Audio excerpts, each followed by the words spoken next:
All right, ladies and gentlemen, thank you very much. Please be seated. Everyone else can be seated. Mr. Ward, are you ready? Court, counsel. Yes, sir. Thank you. Ladies and gentlemen, I want to thank you for your time and attention. I'm the last defense attorney you'll hear from, probably for some of you, thankfully, and I will try to get through this before another comfort break is necessary. I'm aware it is now 6 o'clock. I think it's Wednesday. I've lost track of the days. This has been a very long trial for you, the jury, and everybody involved, including the court staff and all the attorneys and the people here visiting. But it's an important case because we have to look at it because there is a man who is dead. Okay, and that's an important thing to realize. And that's a horrible thing for his family. That's a horrible thing for him, obviously. But when you're evaluating the evidence in this case, you can't use sympathy. You can't use bias. You have to look technically at the facts and the law before you. You decide what the facts are, but you have to look at the law. Sometimes bloodlessly, sometimes dispassionately, but that's what the rules are. You cannot decide the fate of my client, Mr. Berrane, based on the fact if you like me or not. You can't decide the fate of Ms. Berrane based on if you like Ms. Cappleman and Ms. Scott. You can't do it that way. They're perfectly likable people, I promise you. But they're wrong in this particular case. They're wrong to charge Patrick Berrane and his co-defendants with premeditated first-degree murder. And I know they're wrong because there's been no evidence that that happened. You've got the jury instructions in front of you. My able co-counsel have already told you to read them several times, and you'll get to take them back in the room, so I'm not going to have you read them with me. But in order to prove premeditated murder, they have to prove that a conscious decision was present at the time in the mind of the killer at the time of the killing. They can't do that. They don't have anybody that can testify that that happened. They don't have any scientific evidence that that happened. And the testimony that they have put forward indicates that that's not what happened. And part of it is Ms. Cappleman promised to bring you the combo meal, the drink, the little apple slices, the fries, everything that went with the sandwich. And that's all over there, because most of that stuff has to do with what happened afterwards. And the reason there's that much stuff is because there was no plan to kill anybody. They tried to come up with about 6 or 7, frankly, stupid plans after it happened because they weren't prepared for that to happen. There was no plan to ever kill anyone. And that's where the majority of the state scientific evidence is. The charge would have to presumably do with Ms. Strickland as an accessory after the fact. My client's not charged with that. Neither are the other 3 gentlemen. There is no evidence of premeditation. In fact, the evidence, if you choose to believe Mr. Tournay,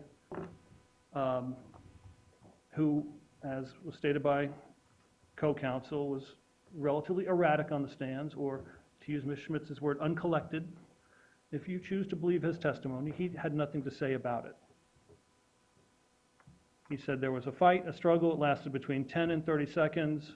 A gun went off. Mr. Berrane, crying, screaming, ran out of the room, distraught. Similar to what Mr. Fox had to say, that as soon as the gun went off, it was, I think he said it was even shorter, maybe 10 or 20 seconds. He said he didn't see it, he heard it, and then saw Mr. Berrane running out, crying, screaming, white as a ghost, he said. They both testified they heard something to the effect, and this was maybe not stated by everybody, but it should be known. If I say something that is counter to what you remember as evidence, use your memory, not what I say, because what I say is not evidence. What the other lawyers say, including the prosecutors, is not evidence, because you establish the facts. We're just arguing what we think the evidence shows. But the evidence that I heard from the witnesses were there was something to the effect of, why did you grab the gun? Why did you hit the gun? That all points to an accident, not a premeditated killing. All of the evidence shows you that that is not what happened. So the state, presumably knowing this, and knows they're not going to be able to get a guilty on a premeditated first-degree murder, decides to charge in the alternative, a felony first-degree murder. In order to prove that, they have to prove that certain particular crimes occurred to get to a felony murder. One of those crimes is kidnapping. Now, the evidence that we have before you is that a fight broke out. Certain people were fighting Mr. Tournay. I think that was Mr. Briggs. And other people, depending on who you listen to, it could be a rotating series of characters, were fighting Mr. Birge. And at one point, Mr. Birge gets knocked down, and he falls. According to the state, that is the kidnapping. He's on the ground. Now, they're trying to shoehorn something into a felony murder here by alleging a kidnapping when it's not a kidnapping. The language that was pointed out by co-counsel is something inherent to a battery, or it is in your jury instructions. Jury instructions are lengthy, but a kidnapping is a confinement, abduction, or imprisonment, but it must not be slight, inconsequential, or merely incidental. It must not be inherent in the nature of a robbery or a battery charge. If Mr. Hobbs came over here and punched me in the face and knocked me down right here and stood there like this, he has not kidnapped me. He has battered me. He being on the ground, not being able to get up, is incidental to the other crime. Didn't happen. There was no kidnapping. Now, as to the kidnapping of Mr. Tournay, all the evidence is that my client, as soon as the gun went off, within 10 to 30 seconds of the whole thing started, left immediately. If you believe Mr. Fox, he ran out behind Mr. Fox, jumped the fence, and was on the run, trying to get away, crying, freaking out, not knowing what's going on, panicked. It makes sense. My client's about 10 years younger than the rest of the people involved in this thing, a little bit less experienced. Now, they also try to get you to reach first-degree felony murder by proving a robbery. As pointed out by counsel, it's not charged as an offense. They're just sticking it in there because it's one way for them to get you to do what they want you to do. Not what you want to do, but what they want you to do is find that there was a robbery. There's no evidence that any property was taken from Mr. Birge or Mr. Tournay. There's no pills. We don't know any of that. When my client's arrested, he has $25 and a Costco card in his pocket. You saw the photo. He didn't have any pills. He didn't have hundreds of dollars that Mr. Tournay said he possessed. He didn't have any of that. In fact, according to the testimony of those witnesses, if you want to believe, when the pockets were rifled through after all of these things happened, my client wasn't even there. He couldn't have been part of a plan because he was already running through the backyard trying to get away. That's if you believe the state's witnesses. That's if you believe their evidence. And you can choose not to by evaluating the testimony, the demeanor, the conflicts in their testimony. But if you believe them, it's impossible for my client to be guilty of a robbery or a kidnapping, thus making it impossible for him to be guilty of a felony murder and making it impossible for these other gentlemen to be principals to that. It is simply impossible. Now, second-degree murder, there's a long instruction on this, ably demonstrated by Mr. Morris. I'm firing into a house, someone gets hit. I'm intentionally firing into that house, meaning to fire into that house, and someone gets hit, that's a second-degree murder. And I was thinking about when Mr. Bajoczky was trying to explain what culpable negligence is, and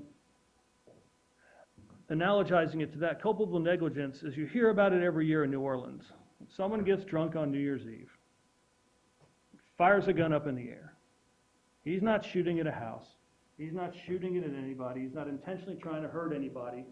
But every once in a great while, and they shoot a lot of guns in the air in New Orleans, but once in a great while, a bullet will land and hit a dog or hit a person and wound them or kill them, and that man is culpably negligent for doing so because he did something stupid. He did something that an ordinary person wouldn't have done. That may fit here more than murder, and I urge you to take a look at that. However, before you take a look at that, and that's contained in the manslaughter instruction, you have to take a look at the justifiable use of deadly force instruction, what we all call self-defense, what everyone calls it, except in this particular circumstance when I'm standing at a podium talking to a jury. Ms. Cappleman is correct that all people are entitled to the protections of the law of the state of Florida, all citizens. That includes Mr. Berrane, that includes Mr. West, that includes Ms. Strickland, that includes Mr. Briggs, and that includes Mr. Howard. They're all entitled to be treated equally under the law. When you read the justifiable use of force, you will understand that they were protecting themselves in a residence or dwelling, protecting others in a residence or dwelling. And the language is clear. It's been gone over by several of the other attorneys. The danger they were protecting themselves from need not have been actual. That's in there. It doesn't have to be actual. But the appearance of the danger must have been so real that a reasonably cautious and prudent person under the same circumstances would have believed that the danger could be avoided only through force. What did they know about the situation? What Mr. Berrane knew is what Mr. Briggs told him and showed him. A multi-state, large, bearded meth dealer named Michael Cooper, who Mr. Briggs knew because he was in the meth business with him for some period of time, and a stick-up boy or a jump-out boy named Hoyt Birge, who'd been in a lot of trouble before and had robbed people before, were coming over here where you live to rob you, pull a lick. Much like Mr. Morris, I've become, over the years, very familiar with these terms, and you've become familiar with them this week, but they're coming over to pull a lick. And they're going to peep the lick. Some testimony that Mr. Birge may have driven by earlier with a few people, or been driven by, because he may or may not have had a car, much like my client who doesn't have a car, a way to leave the residence at that point. So I started thinking, especially during the case and the closing arguments, 2 carloads of people pull up. I know at least one of the other guys is a huge guy that's in the car. We don't know what D looks like, and we don't know what either Singleton or Singletary. I think that's the same person. I've heard the name used both ways. We don't know what they look like either.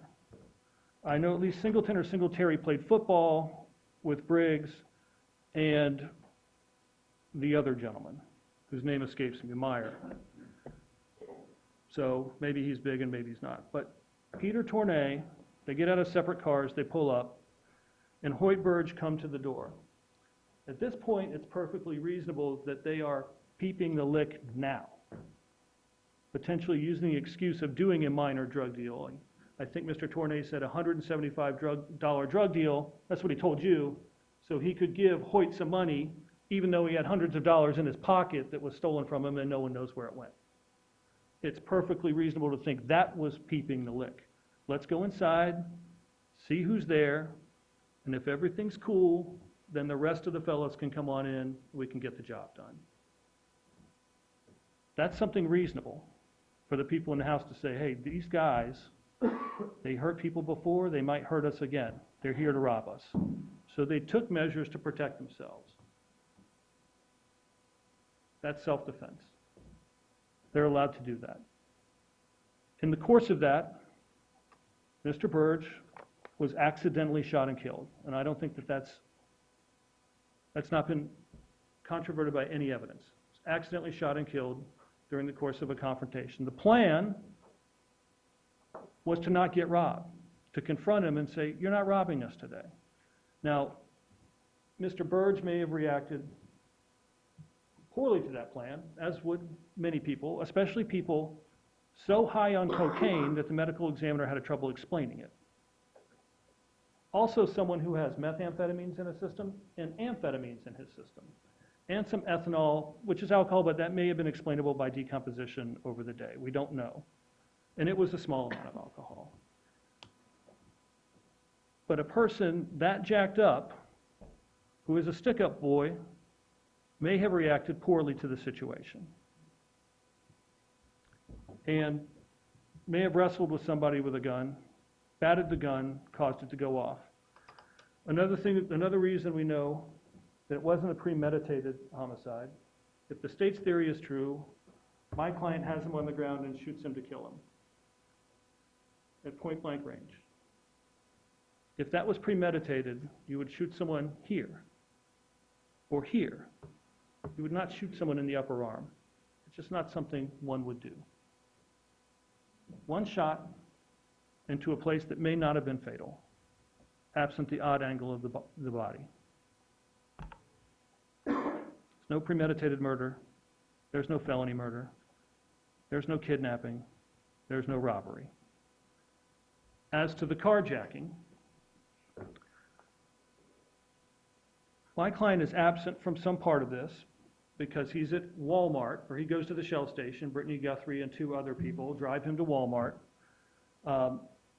He's getting calls telling him to pick up certain items, Tupperware and saw blades, because everybody's back at the house coming up with plans or some kind of organization to figure out what to do.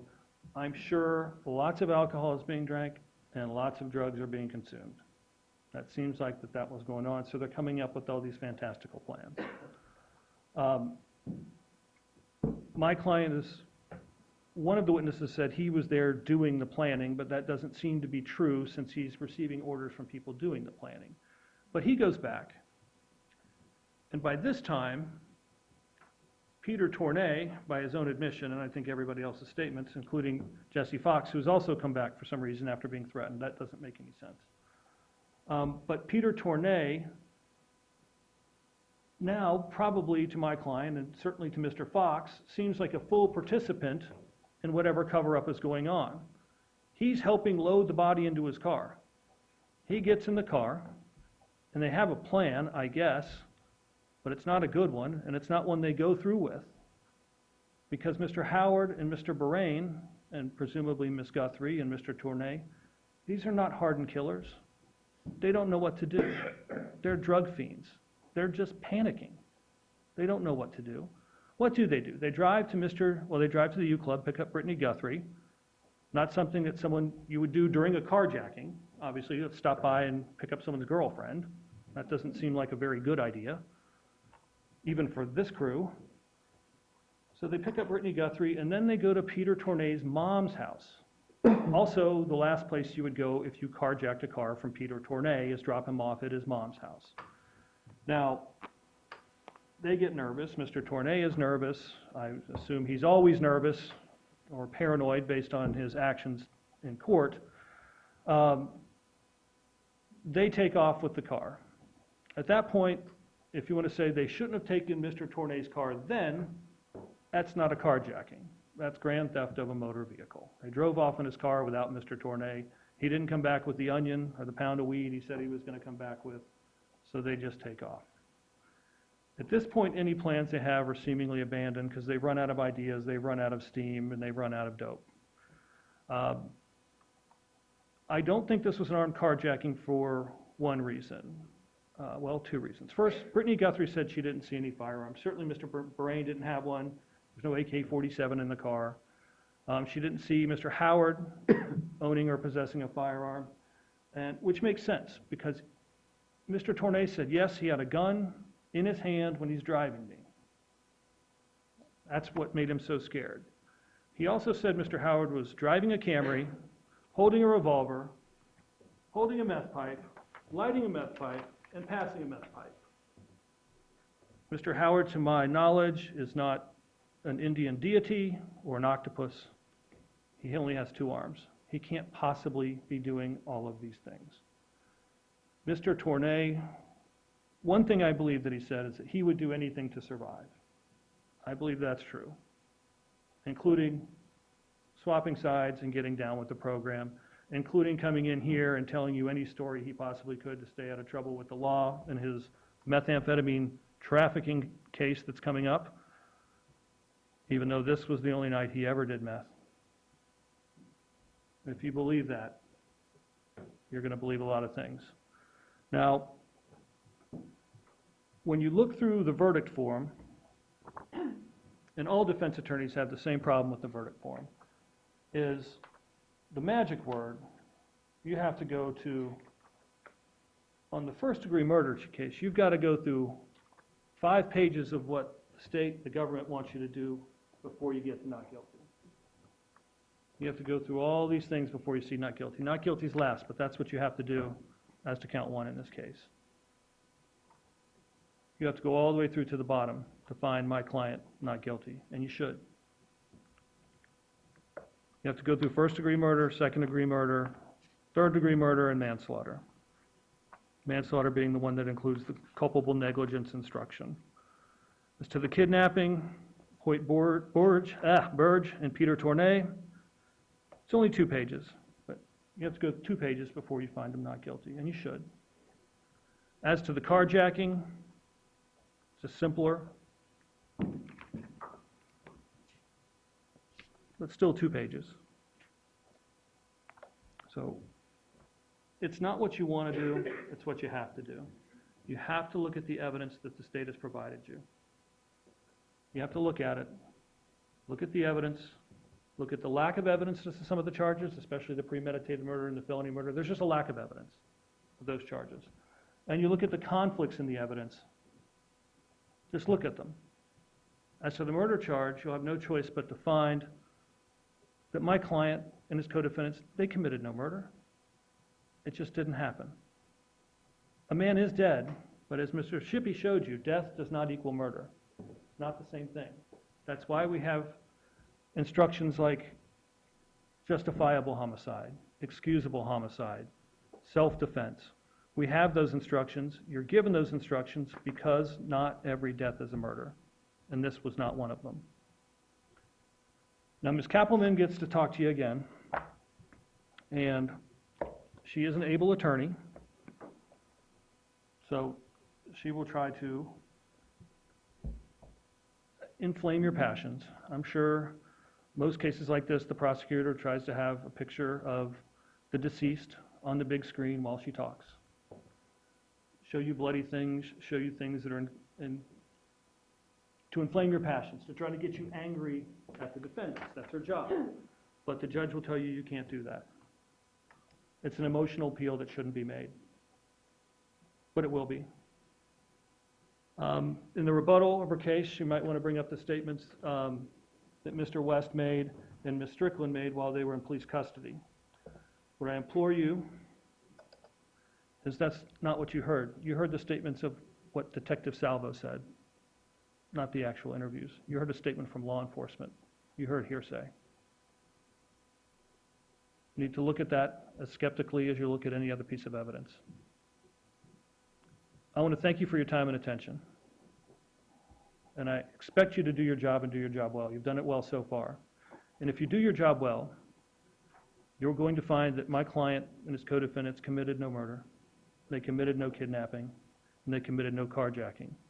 The justifiable use of deadly force was employed. They're entitled to the same protection under the law as everybody else. So please give them that. I want to thank you for your time and attention. Thank you, Mr. Ward. Ms. Cappleman, anything in rebuttal? Unfortunately, yes, sir. Go right ahead.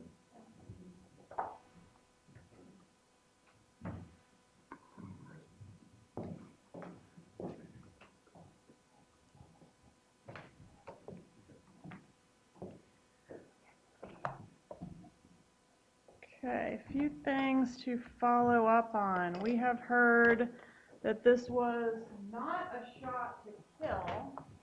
Is there any other way to shoot someone with an AK-47? It's an assault rifle. It kills. We've heard that Mr. Birge was not shot in the chest, but I'm looking at an entry wound in State's Exhibit 78.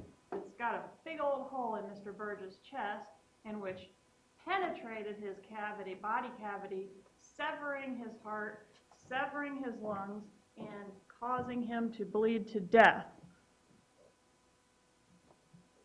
He was shot in the chest, folks. It didn't go through his arm and then roll out, as Mr. Shippy indicated. It went through his arm and it went through his entire body. If murder is not a part of the plan, then you can't have a premeditated killing. That was told to you, and I will reference your jury instructions page. It's my page 4. Can't be totally sure. You guys don't have to look at it. Just going to read you that killing with premeditation is killing after consciously deciding to do so. Okay, so there's no fixed amount of time that has to be there for that, as long as it's in the mind of the person at the time. And often an example to illustrate this is when you're approaching an intersection and the light, it's green, it's green, it's green, it turns yellow. What do? You make a conscious intent to do something, you're either going to hit the brake, or most of us hit that gas and go on through. That is forming a conscious intent to do something, and that is what is required for premeditated murder. It can happen any time, in any fixed amount of time. You're the determiner of fact as to whether or not that conscious intent was present at the time that the trigger was pulled in this case.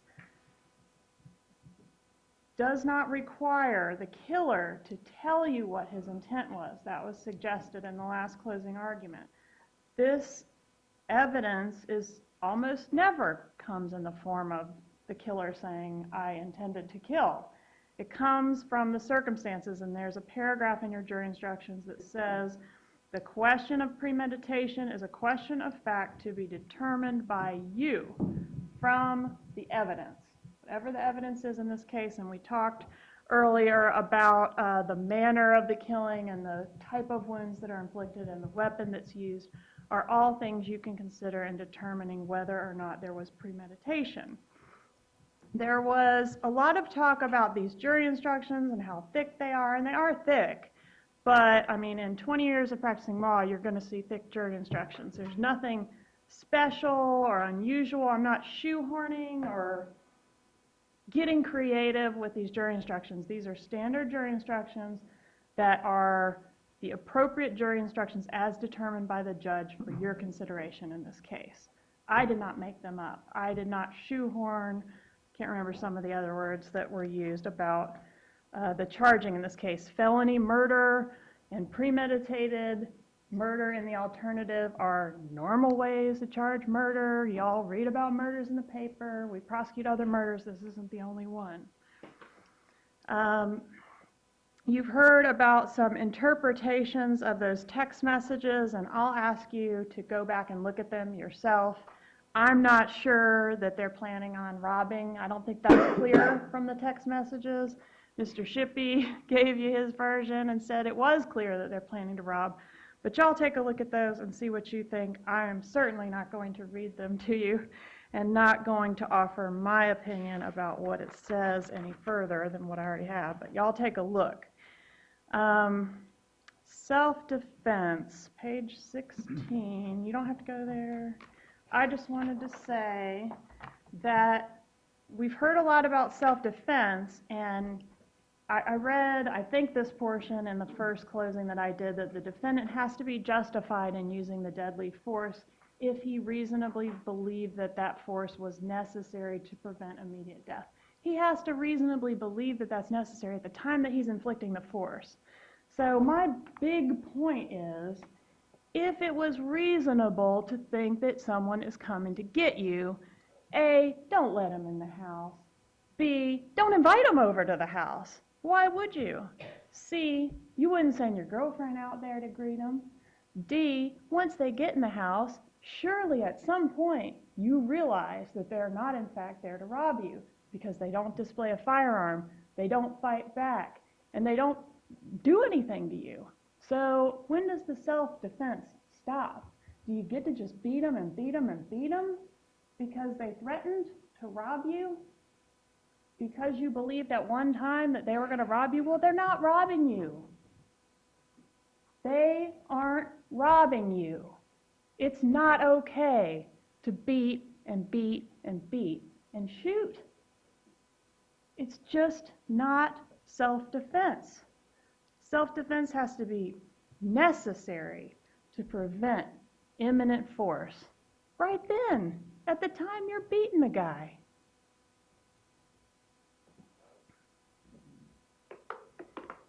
There was a lot of talk about robbery and how nothing was taken from Mr. Birge. My recollection of the testimony is that there was a bloody bag of meth taken from Mr. Birge's pocket, and I think even Mr. Briggs admitted that on the stand, which he didn't know where it ended up. But it was taken from Mr. Birge. Mr. Tournay certainly had property taken from him in the form of the wallet, keys, cash, pills, and I don't remember what else.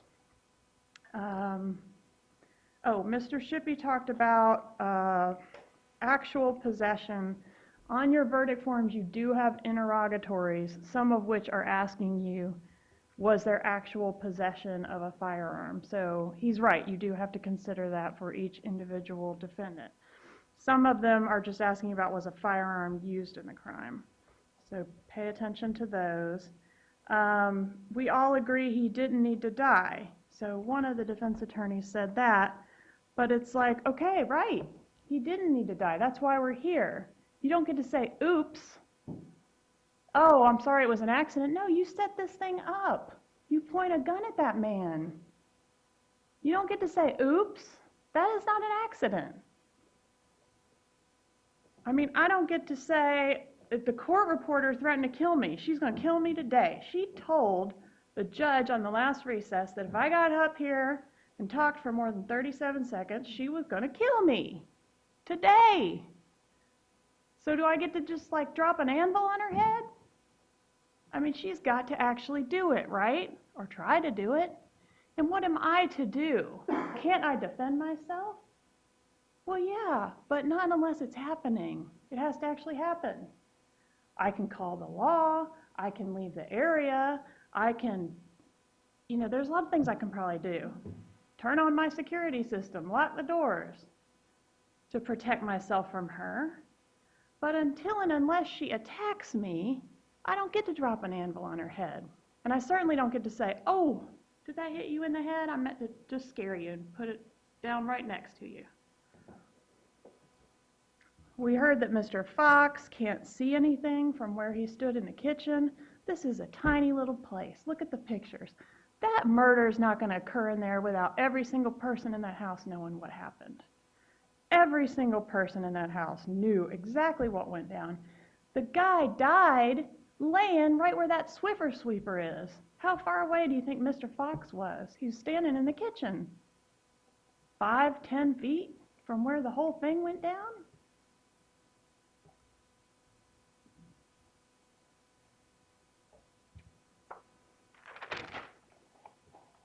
You saw photos of the porch lights on. Okay, the photos were not taken at the time that the crime occurred. Oh, y'all know this, I'm sorry. But the photos were taken by law enforcement when the search warrant was executed many hours later, after lots of things had happened. There was a cleanup, people were taking things outside in bags, people were trying to rid the scene of blood. That's going to require lights, y'all. This is not kidnapping because the confinement was slight, inconsequential, or merely incidental. What? Slight? They held him in there and beat the tar out of him.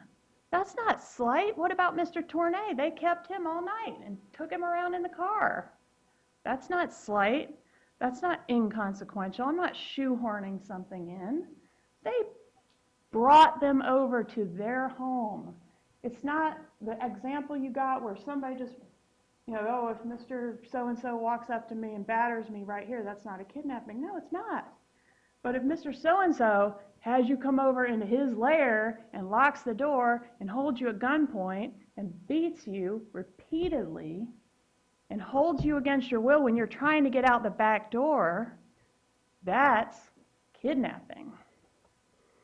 And it's certainly not slight or inconsequential. They taped the people up. At least one of them was taped up.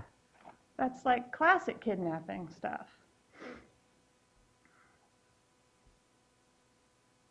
You heard there was no evidence of blues. The evidence of blues, not that I'm sure it matters, but Tournay said he brought the blues. That was the whole point of him going over there, y'all.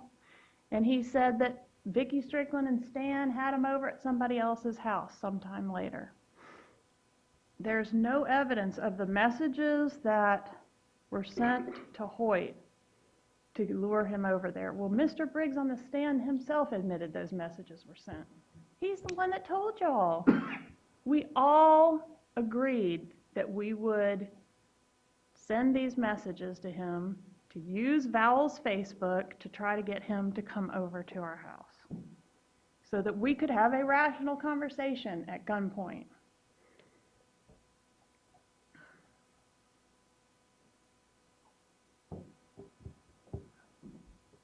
if the defendants perceived or concluded that Mr. Birge was dead, and that's why they did not get him help, that is not good enough, because they're not doctors.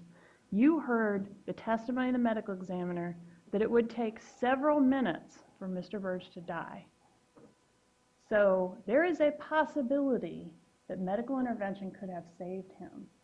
And I don't care what the defense attorneys had to say about this. They had an obligation to help him. And the fact that they did not call 911 to get him help was part of the effort to not get detected, not get arrested, to facilitate the cleanup and cover-up effort that occurred in this case. And it's very important.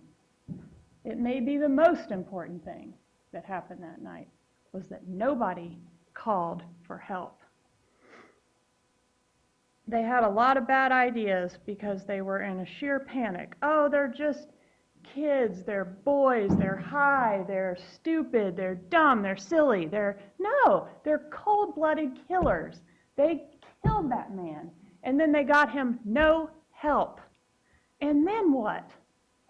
They were going to chop his body up. Oh, well, they abandoned that. They ended up going to sleep. They were in such a panic, they ended up getting high, getting drunk, going to sleep. What do you think would have happened to the body of Hoyt Birge if Peter Tournay had honored his word and not called the police that night? He might be in pieces somewhere. Briggs wanted his mommy really bad. That is a play for your sympathy. What difference does it make if he wanted to talk to his parents? That's not relevant to your considerations. He testified that he couldn't call his parents because he didn't want to be tracked. He didn't want that phone to be tracked. He admitted he destroyed his phone. That's why we can't see any evidence of the text messages that he sent or any calls that were made to him.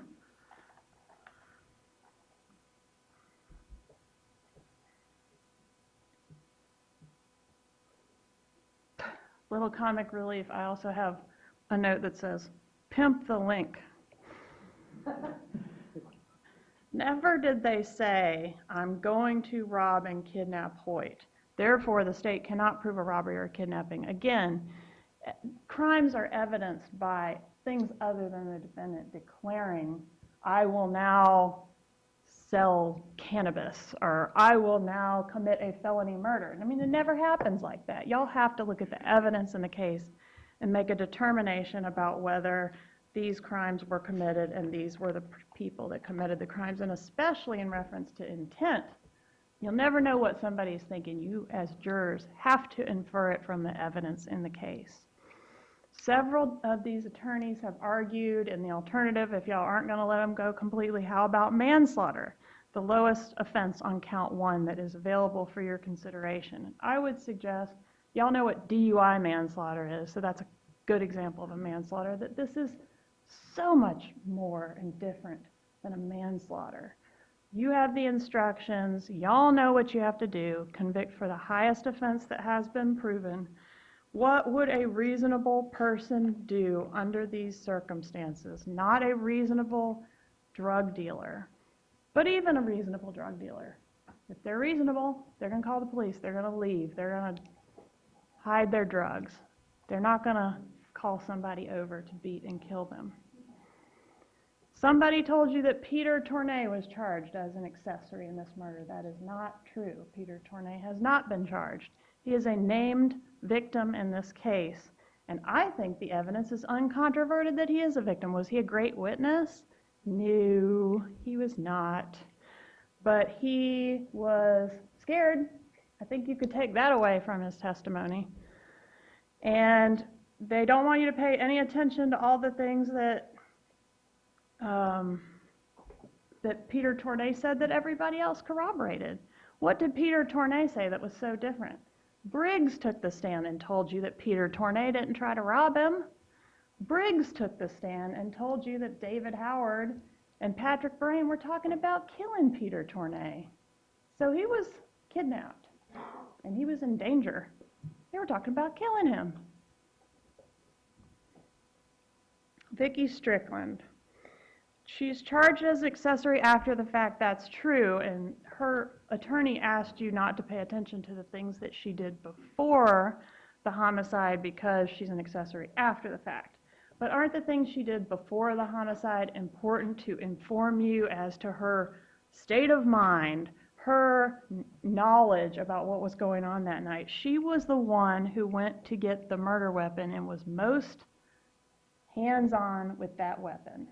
She was the one that went to get that box from Guthrie's house. And there's a text message from, not Brittney Guthrie, I'm sorry.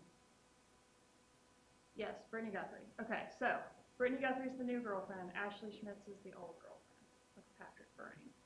So Ashley Schmitz is the one that this text message is between her and Mr. Berrane, but she's saying, I'm sorry, I don't have the ammo. I gave the ammo back, gave it to your parents.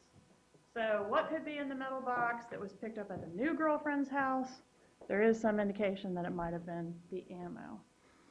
Anyway, she went to pick that up too, and I think that's important to whether she's an accessory after the fact, because did she want this crime to be done? Did she know that something was going down that night? I mean, she wasn't just some chick that was high in the living room. She was involved in this thing beforehand, and she knew what was up. And so afterwards, when she's cleaning, which you do have evidence that she was cleaning, that's important. Afterwards, when she's seen at another location with the items that were taken from Mr. Tournay, that's important. They say she did nothing to help this, but she didn't do anything to stop it either. And that's important because that assisted her co-defendants in not being apprehended that night. She did participate in the discussion. They didn't leave immediately. That was not the evidence that she and Stan left immediately. The evidence was that they were around for a little bit and then they disappeared. She admitted that she dumped the items of evidence at the McDonald's. Somebody said that wasn't credible, but this was her own admission that came in through Detective Salvo. Not, well, yes, hearsay, but admissible under a legal exception, which is why y'all got to hear it, because it was made by a defendant, and it was against her interests, saying that she dumped items of evidence at the McDonald's. If Salvo's going into the not credible bucket with Fox and Tournay, then I guess we do have a problem. But Salvo testified that she said in the interview that she dumped those items. The evidence was, let's see. Oh, and then they want to tell you about the 30 years in prison. Oh, she might get 30 years in prison. That is, y'all don't know that, and that is not for your consideration. That is up to the judge. The maximum penalty, that's going to be up to the judge to determine what's appropriate if y'all convict. Make it go out of your mind. You do not consider sentencing. All right, so what's next? Almost done. All right, there's been a suggestion that Hoyt reached for the gun and that this was accidental because Hoyt basically shot himself. All right, we know his finger wasn't on the trigger. Clearly, somebody's finger was on the trigger, and all the evidence indicates that it was Berrane. None of the people that were there saw Hoyt Birge grab the gun. You heard from Fox, you heard from Tournay, you heard from Briggs. None of those three people saw Hoyt Birge grab that gun. The only person that has said that Hoyt Birge grabbed that gun is the lawyers. Because what did Mr. Berrane say immediately after the shot was fired? He said, oh, why did you touch the gun? I mean, that's a little bit different from grabbing it. Touching the gun is certainly not going to cause an accidental discharge. And it's a little hard to understand how Hoyt Birge could have grabbed the gun when we're talking about the angle at which the bullet traveled through shoulder and body. You all saw this photograph, states 76. So everyone agrees he's on his side. No one could remember which side, but obviously his right side had to be facing up for this trajectory to occur. If he's on his left side, he's going to be laying on his left arm. So could his left arm have touched the gun? That's possible. Could it have grabbed the gun? I don't know. You guys decide. But if he's pulling on the gun, first of all, if Berrane's standing over him, as long as that gun is, and Birge is on his side, there's not a lot of room here for the gun to get pulled. It's up against his flesh. We know it was up against his flesh when the gun fired because it's a contact wound. There's simply no room. And why would Hoyt Birge pull the gun toward him? The testimony that you got was that Hoyt Birge was doing everything to try to get that gun out of his face, off of him. So if anything, he was trying to get it away from him, and that Berrane didn't like that, and he pulled that trigger.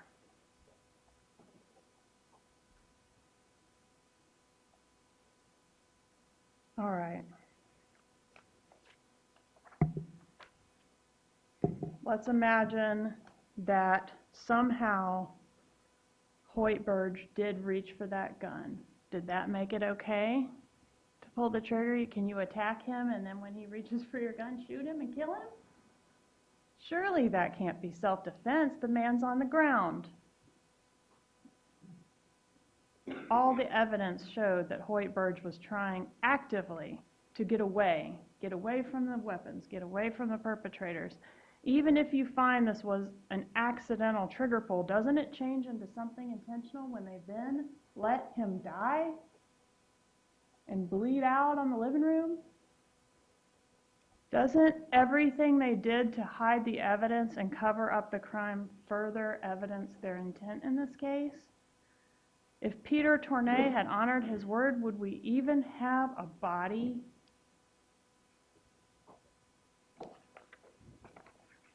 You've heard a lot about Peter Tournay. We've heard that he's unreliable. We've heard that he was high. I did not ask him if he was high. Y'all rely on your own recollection. That was Mr. Shippy. He was cast as a great actor by one of the defense attorneys. I would not give him an award for his performance. But with all the criticism of him, he really didn't say anything that different from what everyone else agrees on, even Mr. Briggs. And what did he do when he got home? I mean, they just got greedy and let him go in there to see. I mean, it worked. His little performance worked. And he had their trust enough to let him go in there and get whatever he had to give him. We heard drugs, we heard money. But what was it? What did he do when he got in there? He was sobbing, locking all the windows and the doors, paranoid, freaking out. And he says, "Mama, I just saw a murder." Leaving your car with some armed people that have just killed your friend and have your friend in the trunk is not abandoning your property, folks. They took that car from him by force, and that's what the carjacking is. Now, Mr. Morris said, "Oh, well, that was so interesting how they were so interested in my client's testimony, and they mentioned it a lot." Well, yeah, because it was really interesting. He chose to take the stand and testify, and he admitted to so many things on the stand. He's a drug dealer who decided to deal drugs rather than just use because might as well make some money off of it. He admitted that everybody was present when they decided to make the plan to use Vowell's Facebook to lure Birge over there. And Stanley West also admits in his interview, which was elicited through Detective Salvo, quote, "Don't know how Hoyt got involved except that Paige Vowell called him over for blues." So what else did Briggs say? Despite his knowledge of Hoyt's prior violent acts, which y'all are to believe that he was in fear of this person, Hoyt Birge, because of the knowledge of all the bad, horrible things that he'd done in the past. Yet he knew about all those things long before this and Birge had been his friend and his buddy. They'd hung out. Their girlfriends were friends. They went to dinner together. So nothing about Hoyt Birge's past was informing this decision to be afraid of him. That was all just offered so that y'all will think that Hoyt Birge is a dirtbag. And the only thing that he had to be afraid of was when he read those messages and learned that something was going down. And he, instead of doing what a person that was really in fear should do, he took it into his own hands. He got the upper hand. He got the jump on Hoyt before Hoyt had a chance to get the jump on him. What else did Briggs admit on the stand? That everybody was armed. Everybody was high on meth. He was wearing a bulletproof vest. They all hid. He didn't want to call it hid, but they all positioned in the places that Fox described. He claimed he was not looking at his surveillance when he was waiting to jump out. Not sure why he said that, but Fox said he was. He said he wasn't. But you're supposed to believe that part of what scared him was seeing all these cars come loading up. Well, he wouldn't have seen that if he wasn't looking at the surveillance because he was at the back door. He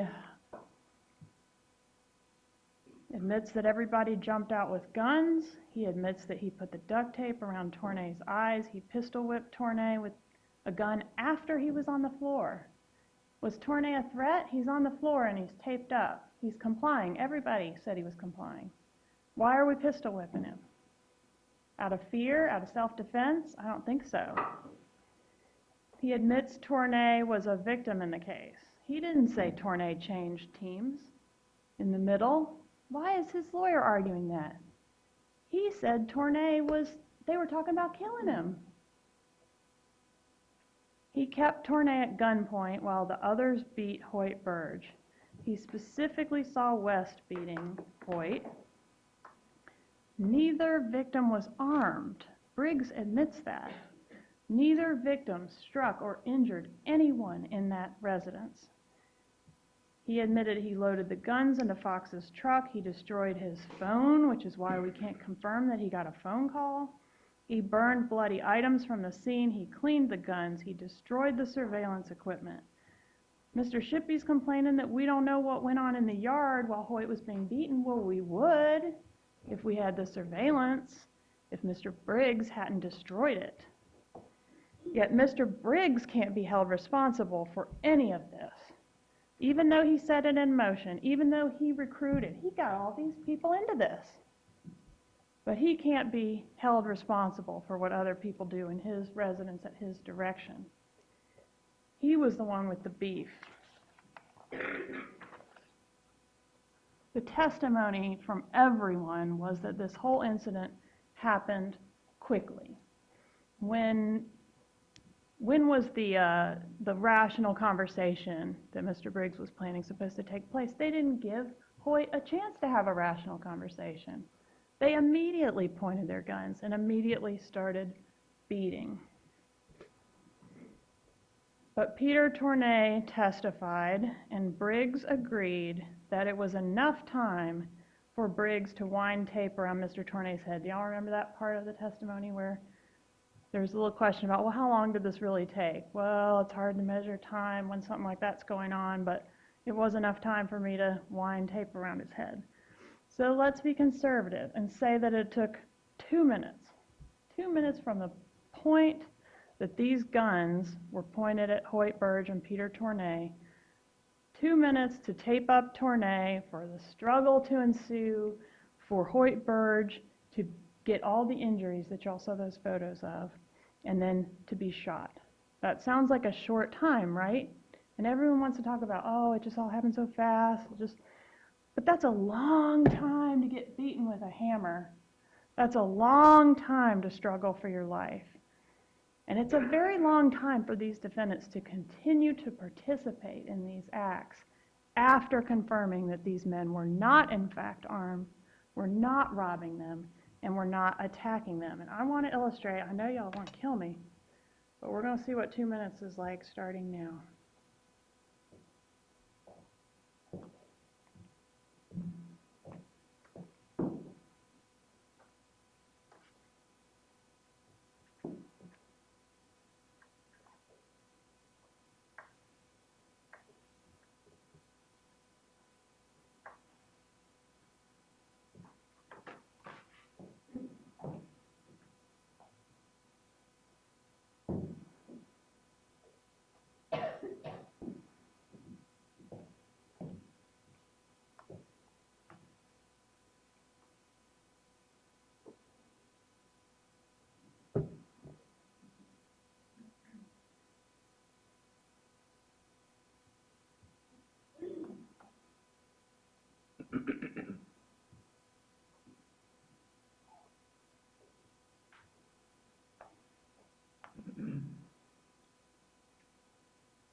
boom, and then Hoyt is shot.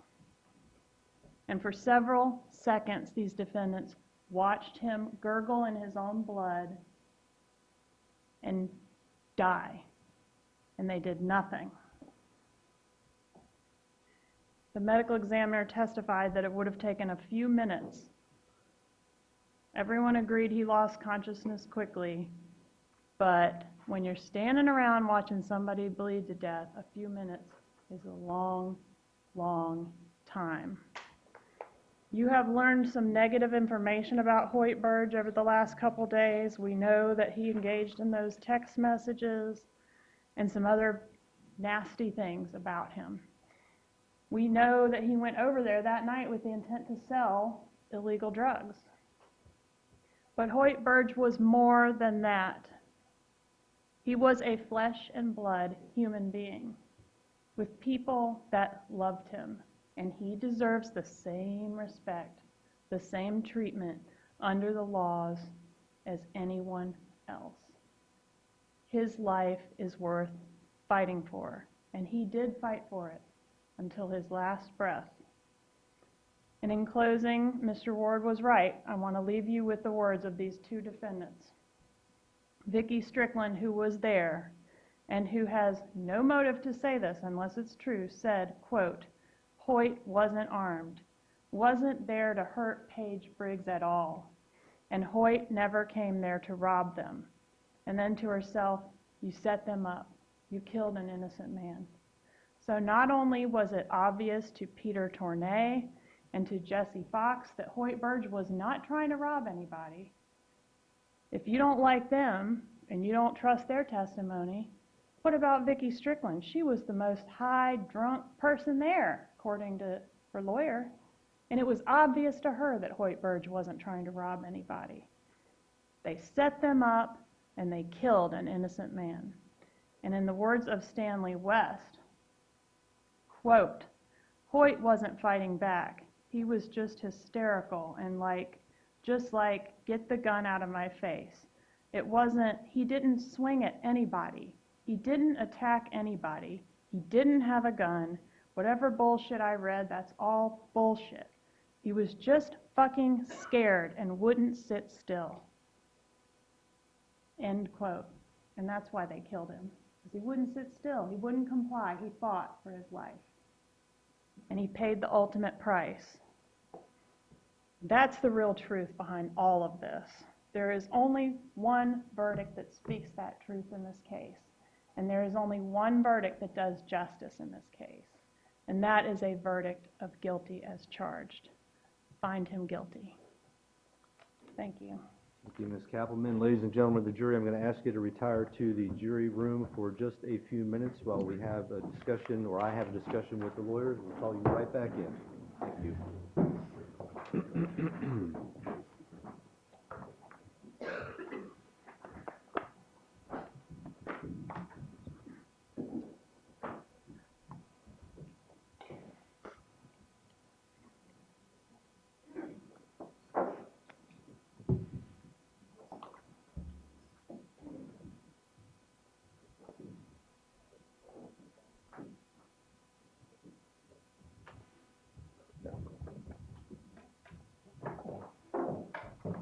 Jury is out. Everyone please be seated. Have you all had an opportunity to look at Florida Rule of Criminal Procedure 3.370? Yes, sir. All right. All right. Want to read it, Zach? Basically involves the requirements for sequestration of a jury.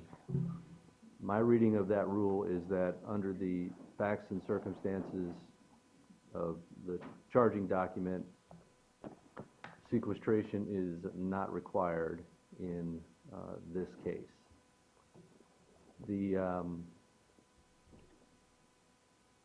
So let me ask first, is the state asking that they be sequestered? No, sir. Mr. Shippy? No, Your Honor. Mr. Morris? I am not, but with a caveat suggestion, which I think you'll come to in a moment. All right, Mr. Bajoczky? No, sir. Mr. Hobbs? No, Your Honor. And Mr. Ward? Never. All right. So the question is, it's now right about 7 o'clock. Everybody's made reference to the lengthy jury instructions and so forth. I'm certainly open to any suggestions. My plan was to call them back in and ask them what they want to do. I have no idea what they'll want to do. If I was a betting man, which I'm generally not because I'm terrible at it, they're going to want to start. And if they start, there's no telling how long they will go. We'll probably immediately order them some food because it's now 7 o'clock, and I'm sure even with all their snacks, they're probably wanting something a little more than a granola bar. And then we'll wait to hear from them. If they get to the point where it's too late, then since no one's asking for them to be sequestered, I would offer them the opportunity to go into recess and go home, and then return tomorrow morning with a admonition not to discuss the case, allow it to be discussed, or read anything, and so forth. But Mr. Morris, what did you have in mind? Just giving them the option. I mean, the primary concern, of course, is that they feel some pressure, that they've got to get to something and some result, and that's not the case. They don't need to feel that pressure. Right. If they want to work, they can work. If they don't want to work and they want to start fresh tomorrow, that's fair too. Okay. It just seems to me, and again, this is just my walking around sense, that they've been together for the better part of a week, and the only thing they haven't been allowed to talk about is the only reason that they're here. And they want to start talking about it. So I plan to bring them in and give them that option. You start today or come back tomorrow and see where they're at. If they say that they want to start today, I'll read the last couple of paragraphs to them and send them back, and we can send back all the stuff. Anyone have an objection to that plan? No, Your Honor. No, you answered my question about reading the rest of the instructions, though. Yes. All right. Fair enough then. Let's go ahead and bring them in.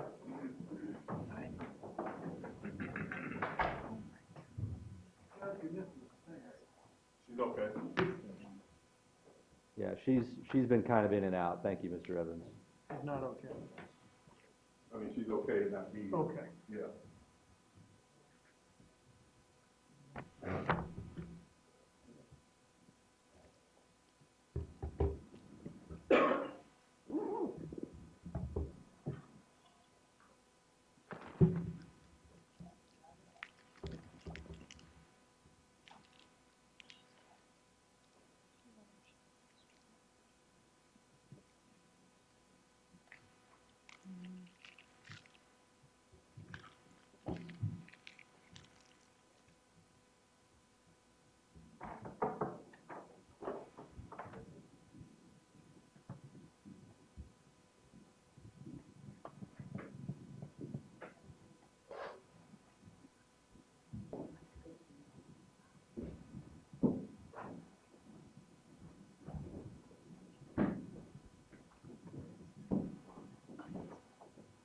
All right, thank you, ladies and gentlemen.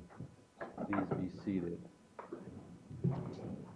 All right, ladies and gentlemen of the jury, you can all tell time. It's 5 minutes after 7. We have some options. We can read you the concluding instructions, which is about a half a page. It won't take long, and then you can begin your deliberations. Or it's been a long week and a long day. If you would prefer to recess and return in the morning to begin your deliberations, that is an option as well. One thing that no one wants you to do is to feel rushed or pressured. We will stay here as long as you want to. And by that I mean 10 o'clock, midnight, 2 o'clock in the morning. We will stay that long. If at some point you decide we need to go home for the night, you will be allowed to. You do not need to be put up in a hotel, and you can come back in the morning. It may be that you want to start and see how far you get, or it may be that you want to go home, all right? Those are sort of the options, and what I'd like to do now is to allow you to begin your first deliberation by going to the jury room, talking about it, and then coming back out and letting me know what your feelings are. All right? Thank you.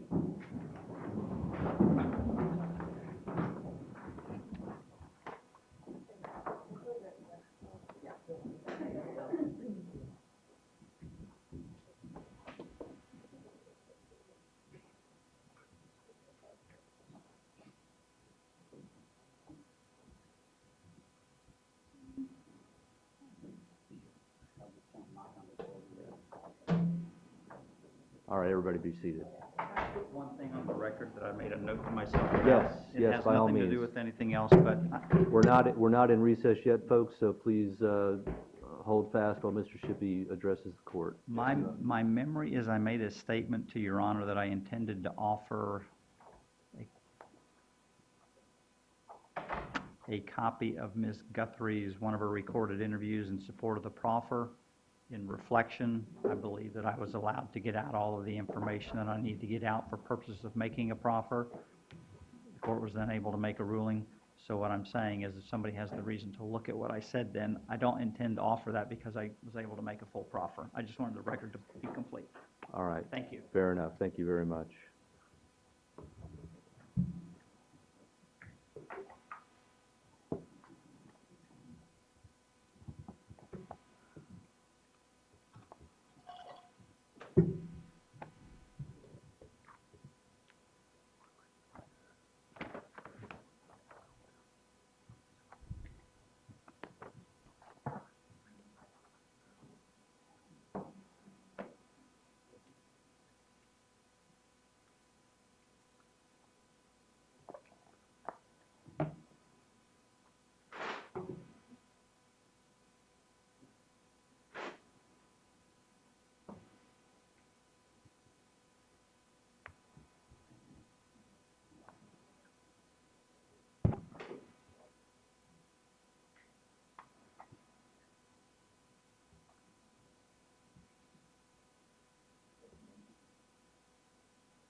Not on the record. You're going to give him an Allen charge on this?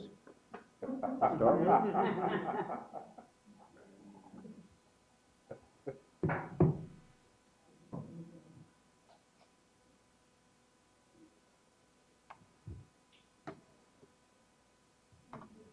If I have to do that, I'm going to blame you.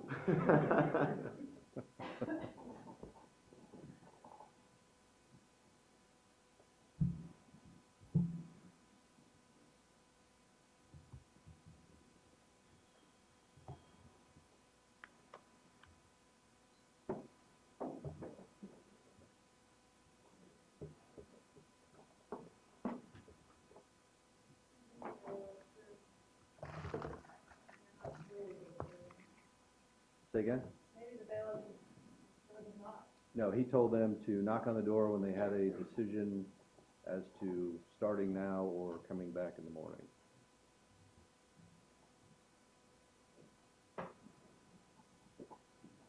can intervene if you hear any fighting.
All right, ladies, we can go back on the record just briefly.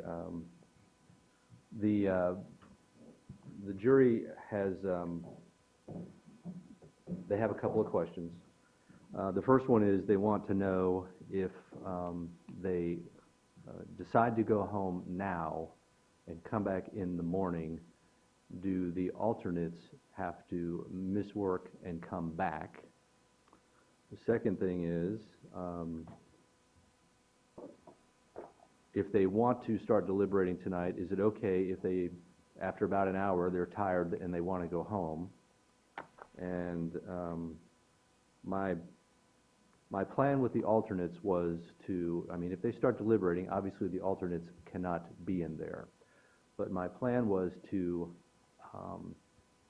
tell the alternates that they're free to go, but basically remain under the rule. I don't want them to read anything. I don't want them to talk to anybody, allow anybody to discuss the case in their presence. All the instructions that I've given them throughout the trial, because in the event that we end up having one of our jurors unable to continue, and we're not there yet, so I don't want anybody to get excited, we at least have the option of having perhaps a viable substitute. No one has to commit to whether they agree to that or not. So the answer to the first question would be no, the alternates can go to work, and we would just get a contact number from them. If we need them, we can call them, and if nobody wants to do that, we'll have that discussion at the appropriate time. And as far as working for an hour, yeah, I mean, they can start working. If they only get 15 minutes into it and they decide that's it, we got to go home, I mean, I told them they could do that. Anybody have any comment on that? Okay. All right. All right, so what we'll do, let's bring it back in. I'll answer those questions.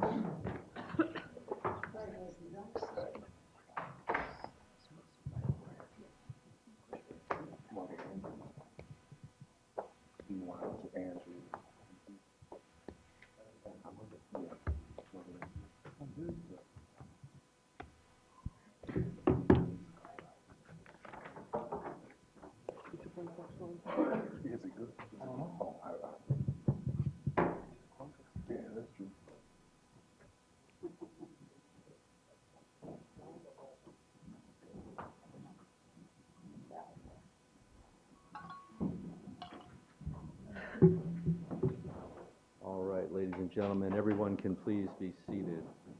All right, Deputy Lyons told me that there were a couple of questions. The first one is, if you all were to decide to go home right now, would the alternates, and you don't know who they are yet, but would the alternates have to come back in the morning? And the answer is no, but I would instruct the alternates to please remain under the instructions that I have already been giving you. In other words, don't read anything, don't let anybody talk about the case, don't discuss it with anyone, just as if you were remaining on the jury, because if something were to happen and there's a family emergency, one of our regular jurors cannot continue deliberations, I would like to at least have the option of using one of the alternates, which is, as you can imagine, the reason we have them. The second question was, can you begin deliberating and then stop after an hour? Yes, you can start deliberating tonight and you can stop after 15 minutes. If you decide, that's it, we're not going forward with this, we can stop. I will send you home for the evening and just ask you to report back in the morning. So, y'all want to go back and talk about that? No? All right. Show of hands, you want to go on and start deliberating tonight?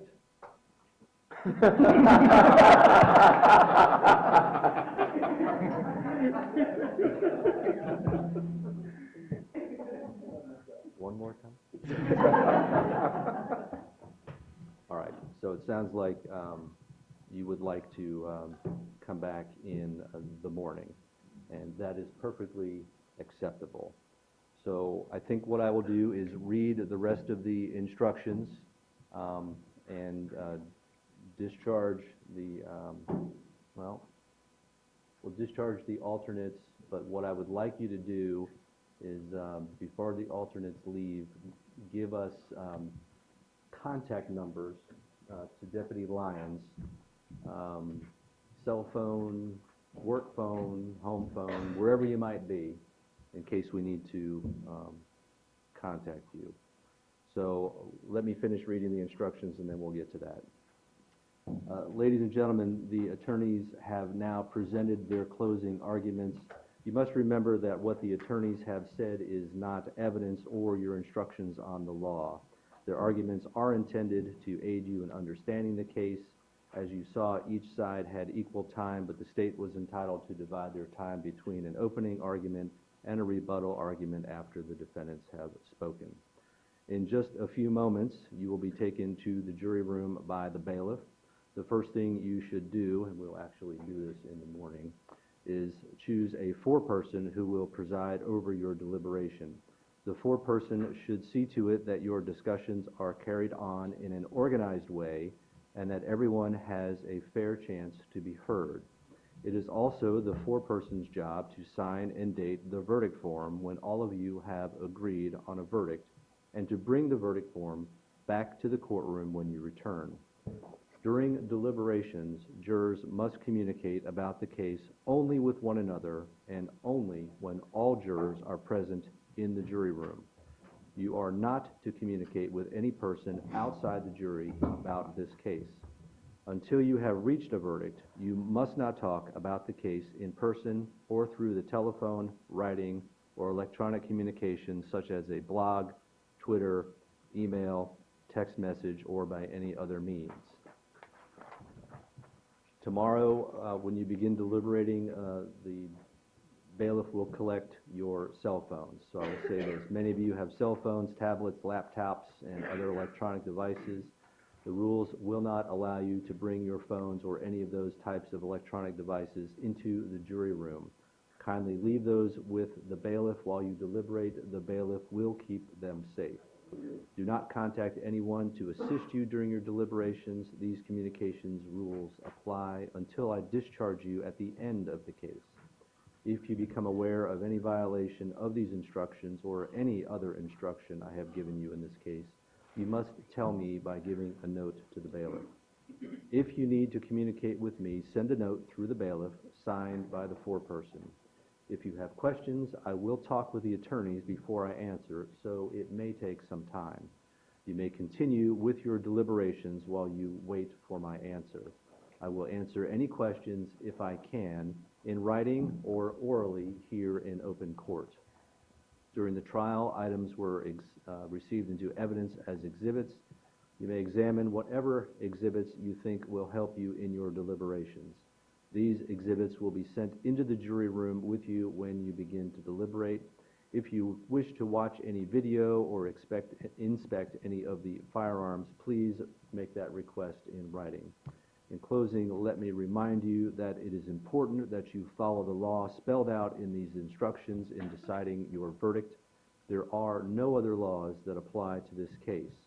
Even if you do not like the laws that must be applied, you must use them. For 2 centuries, we have lived by the Constitution and the law. No juror has a right to violate rules we all share. So, Ms. Hovsapian and Ms. Cox, you are our alternate jurors. I don't know that I've ever seen anybody so happy. That's all right. That's all right. Believe me, if there's any apologies in this process, it's from me to you. As you can probably tell, we often need our alternate jurors, and we still may need to call upon you if for one reason or another one of our other jurors is not able to continue with deliberations. So, for that reason, as promised, I'm going to ask you to give Deputy Lyons all the contact numbers that you can think of so that we can reach you if necessary. I am also going to ask that you not discuss this case with anyone or allow anyone to discuss it in your presence. Please also do not read anything about this case or watch any news reports so we can substitute you if we need to. Do you two have anything in the jury room that you need to pick up? Okay, all right. If you would both then go into the jury room with Deputy Lyons, give him the contact information, and pick up anything that you left in there. Thank you.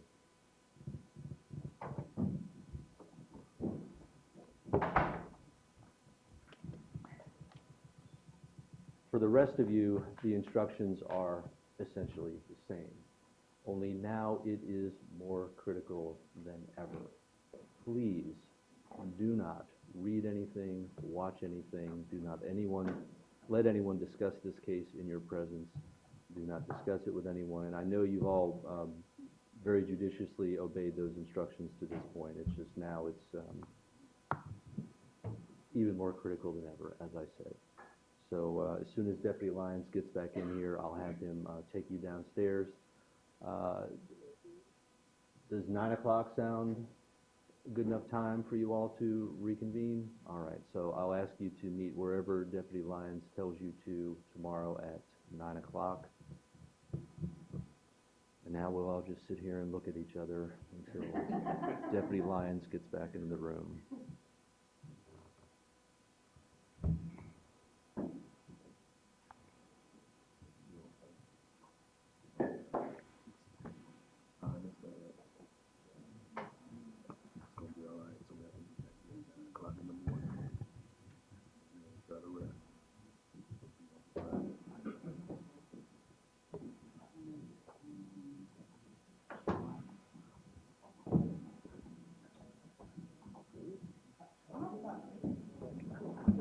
Is he done back there?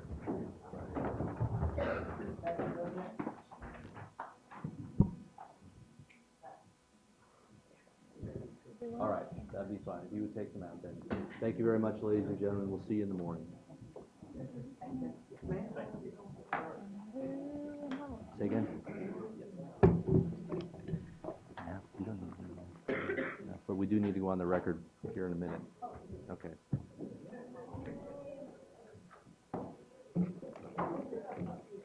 All right, if we can, everyone can please be seated. If we can go back on the record, I would like all of the defendants, Mr. Howard, Mr. Briggs, Mr.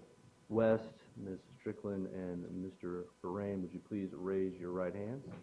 Do you solemnly swear or affirm the testimony you are about to give in this cause will be the truth, the whole truth, and nothing but the truth, so help you God? Yes, sir. All right. Start with Mr. Howard. Mr. Howard, are you satisfied with your lawyer's representation of you in this case? Yes, sir, I am. Is there any witness you asked your attorney to investigate or to call as a witness that was not done? No, sir. Has he done everything that you have asked him to do? Yes, sir. All right, fair enough. Mr. Briggs, are you totally satisfied with your attorney's representation of you in this case? Yes. Can we slide that microphone in front of him, Mr. Morris? Yes, I am. All right. Is there any witness that you asked your attorney to investigate or call that was not done? No. Did he do everything that you asked him to do in this case? Yes. All right. Mr. West, Yes, sir. are you totally satisfied with your attorney's representation of you? Yes, sir. Is there any witness or other, or any witness that you asked your attorney to investigate or call that was not done? No, sir. Has he done everything that you've asked him to do in this case? Yes, sir. All right. Ms. Strickland, Yes, sir. are you totally satisfied with your attorney's representation of you in this case? Yes, sir. Did you ask him to call or investigate any witness that was not done? No, sir. Did he do everything that you asked him to do in this case? Yes, sir, and so much more. Thank you. And Mr. Ward, I'm sorry, Mr. Berrane. Mr. Ward was great. All right. Yes, sir. Mr. Berrane, are you totally satisfied with your attorney's representation in this case? Yes, sir. Was there any witness that you asked him to investigate or to call that he did not investigate or call? No, sir. All right. Did he do everything that you asked him to do in this case? Yes, sir. All right. All right. Any other questions either the state or any of the attorneys would like me to inquire about? No, sir. No, yeah. All right.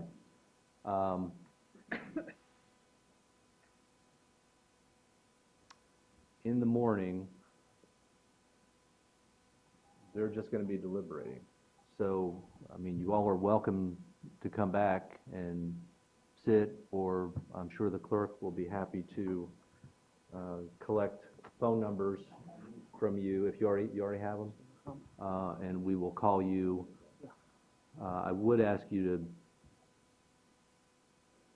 be very attentive to your phones because we might get a bunch of questions.